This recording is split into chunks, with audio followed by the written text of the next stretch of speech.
Harusnya iman kita itu bertumbuh. Katakan amin, bertumbuh ya. Iman itu tidak statis, tidak berhenti, tetapi bertumbuh. Nah, iman yang bertumbuh, iman yang dewasa, itu adalah iman yang mengubahkan hidup seseorang. Kalau kita berkata beriman tapi hidup kita nggak berubah, ya berarti belum sempurna imannya ya. Nah, hari ini kita belajar tentang iman yang menggerakkan kepedulian.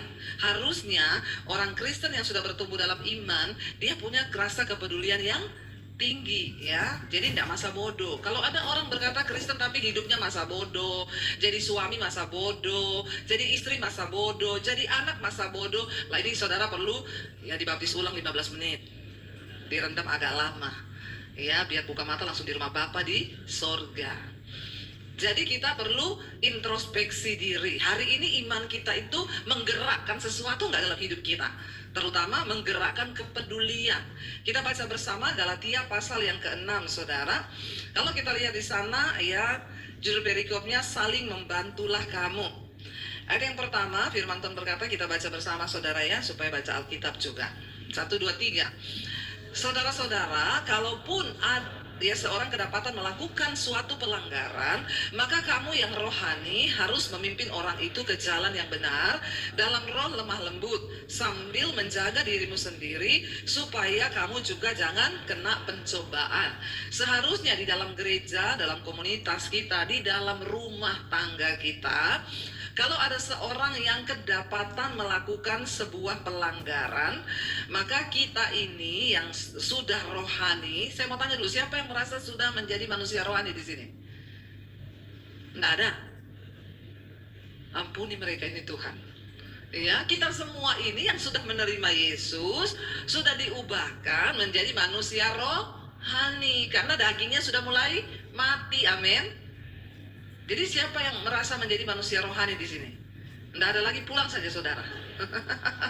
Ya, harusnya kita ini kenapa disebut manusia rohani? Karena kita sudah mengalami perjumpaan dengan Tuhan Yesus, hidup kita diubahkan, semua kedagingan kita dimatikan, sehingga lambat laun kita ini diubah menjadi manusia rohani. Ya, nah dikatakan di sini kalau ada seorang kedapatan melakukan suatu pelanggaran, maka kamu yang rohani. Nah, hari ini saya mau berbicara kepada orang Kristen yang harusnya adalah orang yang rohani. Ya, jangan duniawi, kita ini semua dikatakan manusia rohani. Maka kamu yang rohani harus memimpin orang itu ke jalan yang benar. Masalahnya gini, lah itu dia Bu, orang saya aja juga melakukan pelanggaran tiap hari. Bagaimana bisa saya membimbing orang lain? Ya, kita dulu nih saudara harus dibaharui menjadi manusia rohani. Setelah kita menjadi manusia rohani, barulah kita bisa membimbing orang lain. Nah, saya berdoa nih jemaat-jemaat ini biar menjadi manusia rohani. Sebagai seorang ayah dalam keluarga, engkau harus membimbing anak-anakmu menjadi manusia rohani. Tapi kalau ayahnya aja belum rohani, terus bagaimana memimpin anaknya dan istrinya menjadi rohani? Yang ada jadi rohana ya. Jadi kita bertobat dulu, kita nih sendiri nih Bapak Ibu ya. Nggak mungkin kita bisa membimbing orang, anak kita nih semua dipanggil menjadi hamba Tuhan loh, menjadi gembala. Bukan gembala di gereja, tapi gembala dalam kehidupan kita sehari-hari. Kita harus menggembalakan anak kita, cucu kita, amin. Ya, orang-orang yang belum bertobat, kita nih semua terpanggil menjadi hamba Tuhan, menjadi gembala, yang artinya harus membimbing orang. Nah, kalau ada orang melakukan pelanggaran, maka kita ini yang sudah rohani harus memimpin orang itu ke jalan yang benar, karena kita juga sudah berdiri di jalan yang benar. Nah, kalau kita masih berdiri di jalan yang salah, bagaimana mungkin? Orang Jawa bilang itu, ya kalau orang tuh nggak bertobat saudara, itu gajah diblangkoni, iso khotbah ora iso ngelakoni. Jangan sampai begitu. Kita ini dituntut menjadi manusia rohani yang harus bisa membawa orang lain. Nah, bapak-bapak kan kamu nggak bisa ngomong ke anakmu, kamu jangan merokok loh ya, kamu tahu rokok itu nggak bagus loh. Ya, lah kok bapak merokok? Kan bapak, kamu nggak boleh. Lah ada bapak kayak begini saudara. Bagaimana mungkin engkau bisa menjadi terang ya bagi sekelilingmu kalau kau sendiri saja tidak menjadi pelaku firman? Lah bapak mau ngomong apa sama anak? Nggak boleh selingkuh. Loh bapaknya juga selingkuh. Ya, nggak bisa. Jadi hari ini kita semua putuskan dulu, kita harus menjadi manusia rohani. Baru iman itu bisa menggerakkan kepedulian. Kenapa orang Kristen nggak peduli? Karena dia sendiri belum menjadi manusia rohani. Dia sendiri belum bertobat. Ya, tapi saya berdoa semua jemaat yang ada di Bogor hari ini semua menjadi manusia rohani. Karena tidak ada pilihan. Kalau kita nggak jadi manusia rohani, kita nggak terangkat loh saudara. Ya, pada waktu kedatangan Tuhan, saya selalu ulangi, hati-hati orang yang masuk dalam kerajaan Allah di sorga yang mulia itu bukan orang sembarangan. Ya, tetapi orang-orang yang terpilih, yang menjadi manusia rohani. Ya, sambil dikatakan apa? Menjaga dirimu sendiri supaya kamu jangan jatuh dalam pencobaan. Ayat yang kedua dikatakan, bertolong-tolonglah menanggung bebanmu, demikianlah kamu memenuhi hukum Kristus. Jadi untuk memenuhi hukum Kristus itu tidak ada cara lain, kita ini harus sambil bertolong-tolongan. Kalau ada saudaramu yang berkesusahan, maka kita wajib membantu. Ya, jangan menutup mata. Orang yang imannya hidup itu, dia tuh nggak tahan lihat orang menderita. Saya berlatih sampai hari ini saudara. Tuhan beri saya kepekaan siapa yang harus saya bantu.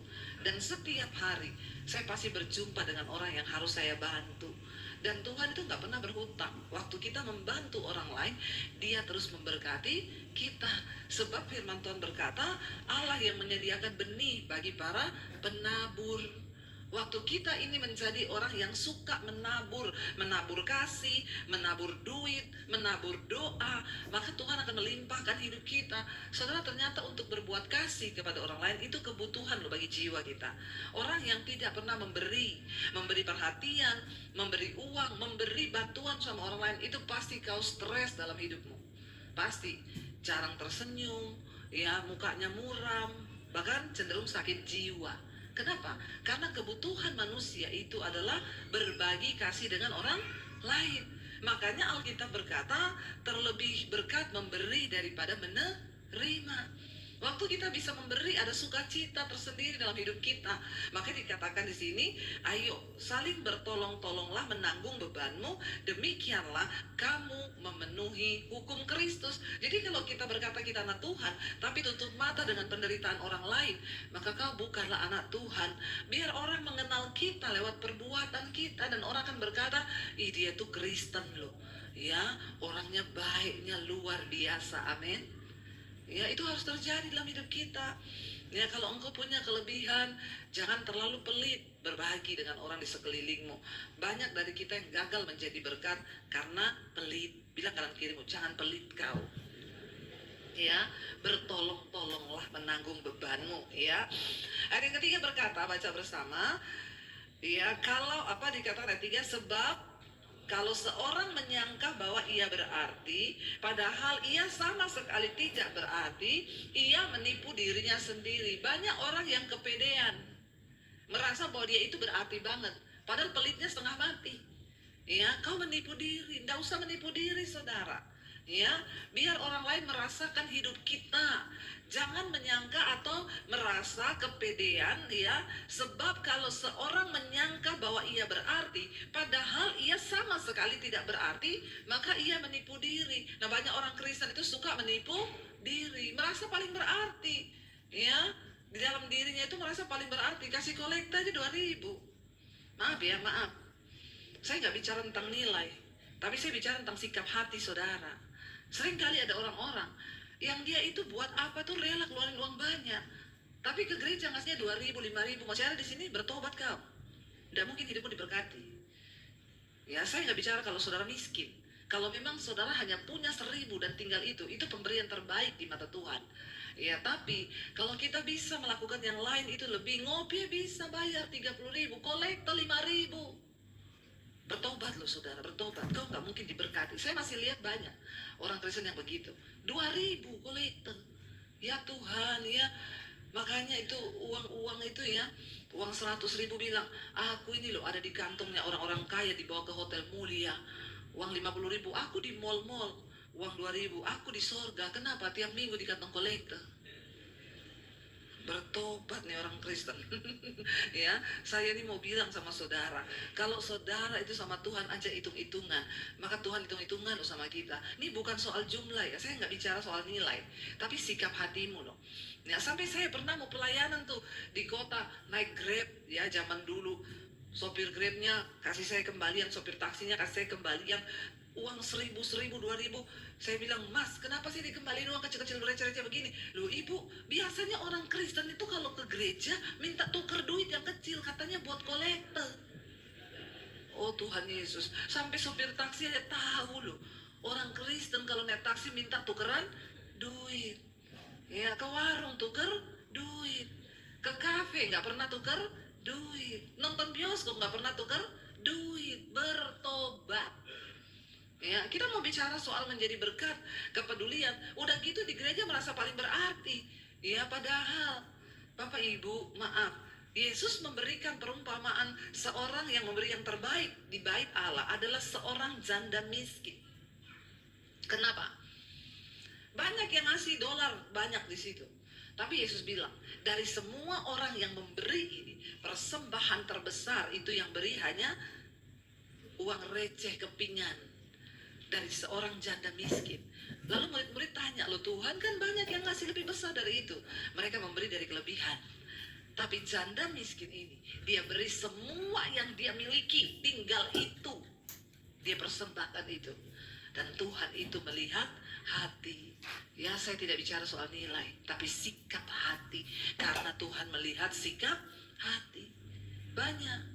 Ya, yang lebih gila lagi, mau ke gereja beli permen di warung. Permennya berapa bu? 10.000. Tuker ya, biar ada kembalian buat kolektor. Beli permen 10.000, 2.000-nya buat kolektor. Ya, saya sudah habis kata-kata dengan orang Kristen model begini. Makanya hidupmu nggak diberkati Tuhan. Bertobat saudara. Kita ini datang seminggu sekali ke gereja. Ya, bawalah persembahan yang terbaik yang sudah kau tata ya dari rumah, kau persembahkan untuk Tuhan. Itu uang yang baru, yang terbaik yang kau punya. Segala sesuatu yang kau lakukan dengan iman itu pasti mendatangkan berkat. Amin saudara. Ya, karena ini kita lagi bicara kepedulian ya. Nanti nih khotbah saya dipotong orang lagi, dasar pendeta mata duitan. Kita ini sekarang serba salah, ngajari apa-apa sama jemaat, dipotong, dipelintir, diomongi pendeta mata duitan. Padahal saya harus mengajarkan ini. Karena kalau saya tidak mengajarkan ini, sudah nggak diberkati. Ini firman Tuhan. Ya, sekali lagi bukan soal jumlah, tapi sikap hatimu. Kalau kau memang tinggal punya 2.000, itu tinggal itu yang kau punya, nah itu terbesar malah. Tapi kalau kau masih punya 20.000, masih punya 50, 100, tapi kau beri itu, maka ya Tuhan melihat hatimu. Terjadilah itu. Jangan pernah merasa dirinya berarti. Ya, barang siapa menganggap dirinya berarti, padahal ia sama sekali tidak berarti, ia menipu dirinya sendiri. Ada orang bisa menipu diri sendiri? Saya mau tanya sama saudara. Saudara bisa tipu nggak diri saudara sendiri? Ya nggak bisa lah. Kau tahu kok kebenarannya. Bagaimana bisa kau tipu dirimu sendiri? Kau bisa tipu dirimu sendiri? Saya selingkuh nih. Tapi saya bilang, enggak, saya tidak selingkuh. Saya tidak selingkuh. Lah kan saya tahu diri saya. Saya selingkuh. Tapi kan saya bilang saya nggak selingkuh. Kan nggak bisa kita tipu diri sendiri. Tapi orang yang menyangka bahwa dia itu berarti hidupnya, padahal dia sama sekali tidak berarti, nah itu orang yang menipu diri. Ya, dan dia nggak sadar. Ini lebih hebat loh, karena sebenarnya tidak ada orang bisa tipu dirinya sendiri. Cuma orang yang terlalu kepedean, padahal hidupnya nggak berarti, tapi merasa berarti, kau tipu dirimu. Ini lebih hebat dari penipu ulung manapun. Artinya apa? Orang yang bisa menipu dirinya sendiri itu lebih penipu daripada penipu. Lebih penjahat daripada penjahat. Suami, kalau di rumah kau tidak berfungsi, tapi kau merasa paling hebat, kau penipu loh, lebih daripada penipu. Istri, kalau kita di rumah nggak berfungsi, tapi kita merasa sudah kita paling hebat, maka kita ini penipu, lebih ulung daripada penipu. Anak-anak, ya kau merasa kau paling berarti di rumah, padahal hidupmu tuh nggak berdampak. Bangunmu aja siang, tempat tidurmu aja nggak kau beresi. Ya apalagi kau tidak pernah bantu cuci piring atau bersihin rumah, maka kau menipu dirimu sendiri. Dan orang yang bisa menipu dirinya sendiri itu lebih penipu daripada penipu. Ya, saya juga baru dapatnya di sini loh ini. Amin, saudara. Ini kan lebih ulung daripada ulung. Makanya jangan menjadi Kristen yang menyangka bahwa diri kita ini berarti. Padahal kita ini tidak berarti. Ada suami yang merasa sudah hebat sekali karena kasih gaji uang istrinya itu, saya kasih dia sebulan 5 juta, terus kau merasa berarti gitu?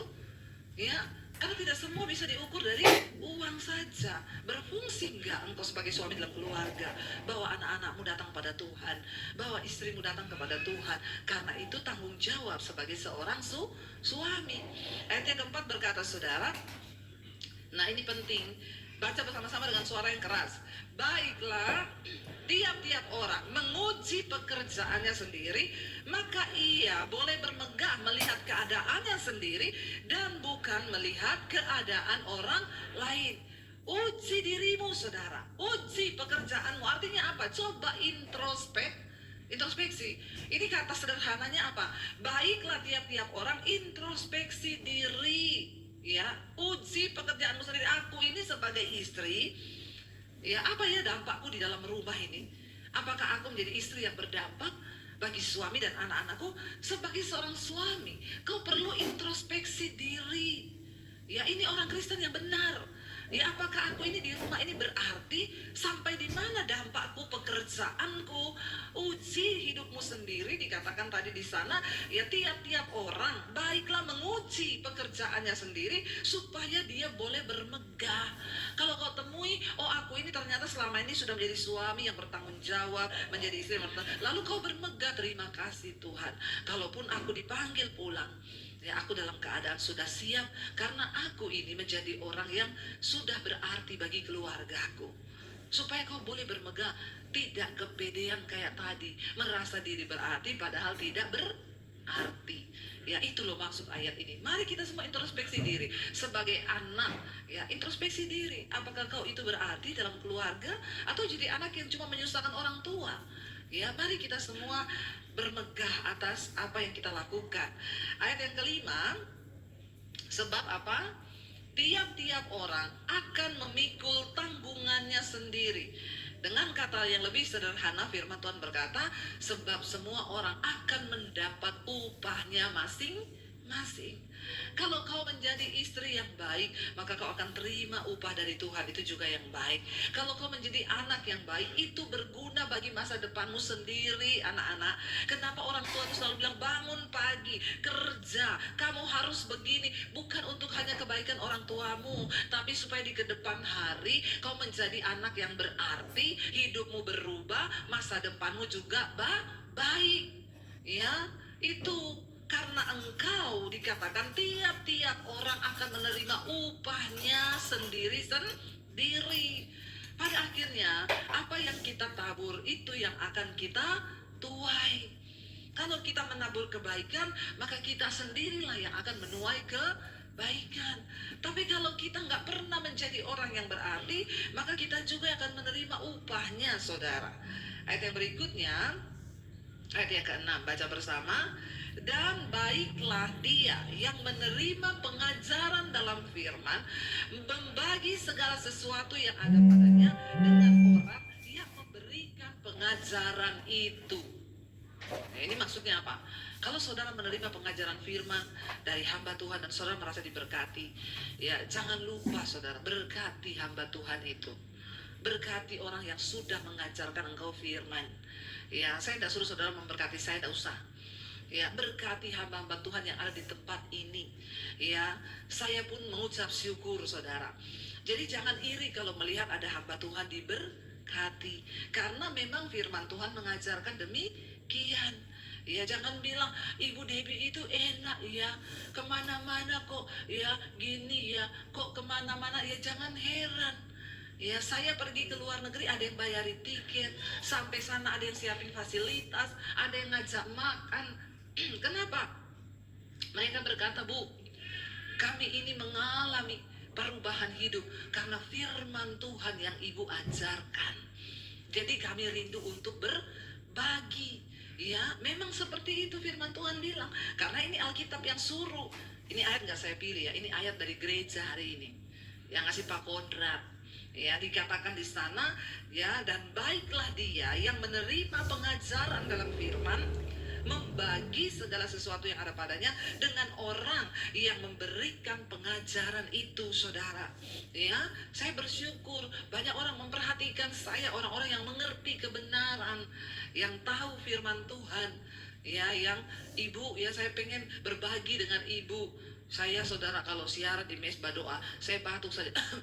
Besok udah datang vitamin dari Australia, dari Amerika, dikirim ke rumah. Sudah datang madu. Ibu tidak boleh sakit ya. Ibu harus tetap sehat. Minum ini, minum ini. Saya bilang lama-lama saya buka apotek ini. Tapi puji Tuhan, berarti jemaat mengerti firman Tuhan. Ya selalu ingat, Bu, ini saya lagi panen ini, saya kirim ya ke rumah ibu, minta alamat. Ya memang seperti itu. Jadi jangan iri kalau lihat hamba Tuhan itu diberkati. Ya, sebab kalau banyak orang yang merasa diberkati dengan pelayanannya, ya sebaliknya hamba Tuhannya juga tidak usah minta-minta. Ya, apalagi menodong jemaat. Ada yang siaran di TikTok kan, ini orang-orang sudah dengar firman saya, tidak mau kasih bintang sama saya, kasih dong duit buat saya. Nah, ini hamba setan. Ya, bukan hamba Tuhan. Karena seorang hamba Tuhan itu tidak usah merekayasa. Kalau dari Tuhan, orang merasa terberkati lewat firman-Mu, lah dia pasti otomatis digerakkan oleh ya Tuhan sendiri. Kita nggak usah ngomong, kita nggak usah ya nodong jemaat harus begini, harus begitu. Nggak perlu, saudara. Tuhan itu tidak perlu direkayasa. Sebab semua itu berbicara tentang perkenanan Tuhan. Kalau kita hamba Tuhan hidup benar, kita nggak perlu minta, maka orang akan mencukupi. Makanya kalau ada orang, saudara, hamba Tuhan datang, Bu Debbie, saya ini butuh, saya buka gereja tapi berat sekarang, begini untuk sewa aja nggak bisa. Saya bilang, kau berdoa. Apa Tuhan yang suruh kau buka gereja? Karena kalau Tuhan yang suruh, kau tidak perlu minta-minta. Sebab ada perkenanan Tuhan atas hidupmu. Tapi kalau kau sampai minta-minta, merendahkan diri, apalagi mempermalukan Tuhan, itu bukan pekerjaan Tuhan. Mungkin dagingmu sendiri yang kepengen. Karena tidak semua pelayanan itu berasal dari Tuhan. Banyak yang timbul dari hawa nafsu. Orang pengen buka gereja, padahal bukan panggilan. Nah ini yang bahaya. Ya, kenapa sampai hari ini saya nggak buka gereja? Karena Tuhan nggak suruh saya buka gereja. Ya, banyak yang bilang, Bu, sudah waktunya. Memang kalau dipikir secara talenta, karunia, ya saya bisa buka gereja. Jemaatnya banyak nggak? Pasti banyak. Kalau saya buka di Bogor, pindah semua ke gereja saya. Ya, tapi kan apakah itu Tuhan suruh atau kita yang mau? Nah, sebagai hamba Tuhan pun, ya kita jangan memanfaatkan firman untuk kepentingan diri kita. Ya, enggak boleh, apalagi pakai ayat ini. Kamu dengar ya, ini ayat lo yang ngomong. Saya ini kan tiap hari khotbah nih. Ya, kamu harus bagi segala sesuatu yang ada pada saya. Mobilmu 2, kasih saya 1. Wah, ini, ya. Ada juga yang begini, saudara. Ini merusak ini. Ya, tapi saudara, kita harus melakukannya semua berdasarkan perkenanan Tuhan. Ayat 7 berkata, baca bersama. Jangan sesat. Allah tidak membiarkan dirinya dipermainkan. Karena apa yang ditabur orang, itu juga yang akan dituainya. Benar kan saya bilang? Jangan sesat. Ya, banyak yang sesat akhirnya ya bawa-bawa nama Tuhan. Ya, sebaliknya juga. Ayo kita ingat, Bapak Ibu, apa yang ditabur orang, itu juga yang akan dituainya. Allah itu tidak membiarkan dirinya dipermainkan. Sekarang banyak orang memakai nama Tuhan untuk mempermainkan nama Tuhan. Hati-hati ya, ini sesat dan Tuhan itu tidak berdiam diri loh. Semua kita harus memberikan pertanggungan jawab di hadapan Tuhan. Dan ingat, kalau kita menabur kebaikan, maka kita akan menuai kebaikan. Ya, kalau kita menabur ya dosa, maka kita akan menuai badai. Di hidup ini begitu aja. Ya, bapak-bapak, kalau kau rajin melakukan kebenaran, maka pekerjaanmu diberkati, rumah tanggamu diberkati. Tapi kalau kau tidak melakukan kebenaran, ya kutuk yang akan kau terima. Sebab apa yang ditabur orang, itu juga yang akan dituainya. Ayat yang berikutnya, ayat 8, sebab barang siapa menabur dalam dagingnya, ia akan menuai kebinasaan dari dagingnya. Tetapi barang siapa menabur dalam roh, ia akan menuai hidup yang kekal dari roh itu. Hati-hati, orang yang terus hidup melakukan keinginan daging, kebinasaan ujungnya. Kematian kekal, kebinasaan. Tetapi kalau kita melakukan sesuatu dari roh yang baik, ya Karena kita tahu keinginan daging itu percabulan, kenajisan, hawa nafsu, iri hati, kebencian, dendam, amarah, pertikaian, percederaan, roh pemecah belah. Semua rupa-rupa kejahatan ada dalam daging kita. Sebaliknya buah roh itu apa? Kasih, sukacita, damai sejahtera, kebaikan, kemurahan, kelemah lembutan, penguasaan diri, kesabaran. Tidak ada hukum yang menentang hal itu. Nah, kalau kita melakukan hal-hal yang dari roh ini, maka kita akan menuai hidup yang kekal dari roh itu. Tapi kalau kita tiap hari melakukan keinginan daging, maka kebinasaanlah yang akan kita dapatkan, ya. Ayat yang ke-9 baca bersama. Janganlah kita jemu-jemu berbuat baik, karena apabila sudah datang waktunya, kita akan menuai jika kita tidak menjadi lemah. Terus berbuat baik, saudara. Jangan jemu-jemu. Apapun perbuatan baik yang bisa kita lakukan, lakukan, saudara. Sebab kalau kita terus melakukan perbuatan baik, maka kita akan menuai jika kita tidak menjadi lemah. Apa yang saya alami hari ini, saya percaya itu adalah bagian tuaian dari yang saya lakukan di masa-masa yang lalu. Ya, semua yang hari ini sedang kau alami itu hasil tuaian. Ayat ini bilang tadi, apa yang kau tabur itu yang akan kau tuai. Dan jangan jemu-jemu berbuat baik, sebab kalau sudah tiba waktunya, karena Alkitab berkata Tuhan itu tidak pernah berhutang. Dia membalaskan segala kebaikan kita bukan hanya nanti ketika kita mati masuk surga, kelamaan keles. Tapi selama kita ada di dunia, Tuhan janji kita akan diberkati, bahkan anak cucu kita juga akan melihat, mengalami berkat Tuhan. Nah, apa yang saya alami hari ini, itu bagian dari taburan-taburan saya di masa lalu. Ya, tidak ada, saudara, orang dapat sesuatu itu, ya seperti undian. Hukum tabur tuai, ini adalah hukum Allah dan hukum alam. Saudara tanam jagung, ya saudara akan menuai jagung. Kalau kau cuma duduk-duduk terus kau lihat, enak banget itu tetangga ya, petik mangga dia. Kenapa dia petik mangga? Karena dia nanam mangga. Lah kau kepengen metik juga, maling. Ya manja tembok, ngambil mangga orang. Itu tidak benar. Ya apa yang ditabur itu akan dituai. Dan teruslah menabur kebaikan. Kalau kau tidak menjadi lemah, satu saat kau akan menuai itu. Karena Alkitab bilang roti yang kau lempar ke dalam air, pertama waktu kau lempar roti itu tenggelam, tapi yang kau akan menemukannya sesaat berapa lama kemudian dia akan muncul kembali. Artinya apa? Semua taburan kebaikanmu tidak akan pernah hilang di mata Tuhan. Ya, mungkin ketika kita melakukan kebaikan yang kita dapat adalah orang balas jahat. Saya dengan suami berapa kali udah rintis gereja, begitu udah banyak kami ditendang, dibuang begitu saja. Berapa kali kami alami di dalam kehidupan kami pelayanan. Tapi tetaplah menabur kebaikan. Manusia bisa balas jahat, tapi Tuhan tidak pernah tertukar berkatnya. Tuhan itu gak pernah bisa dibohongi. Manusia bisa bohongi kita. Makanya kau gak usah kebahitan.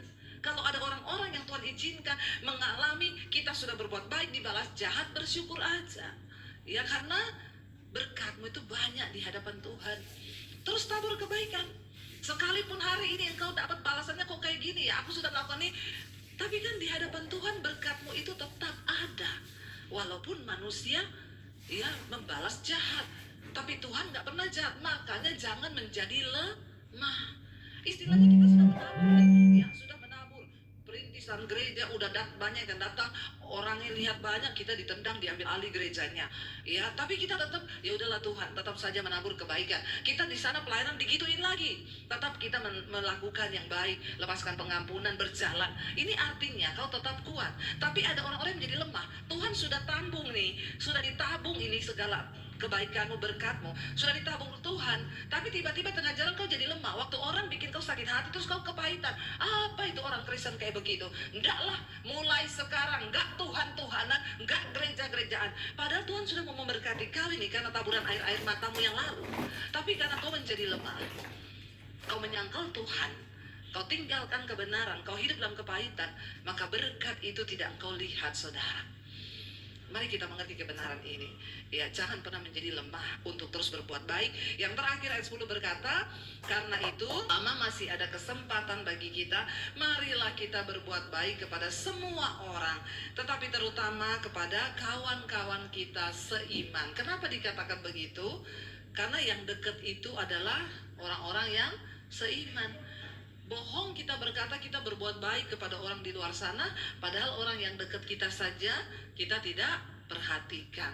Jadi Bapak Ibu, kita berbuat baik bukan hanya untuk kebaikan orang lain, tapi ternyata taburannya juga bagi kita. Sebab Tuhan mencatat setiap upah kebaikan yang saudara lakukan. Saya undang para imam musik maju ke depan, biarlah kita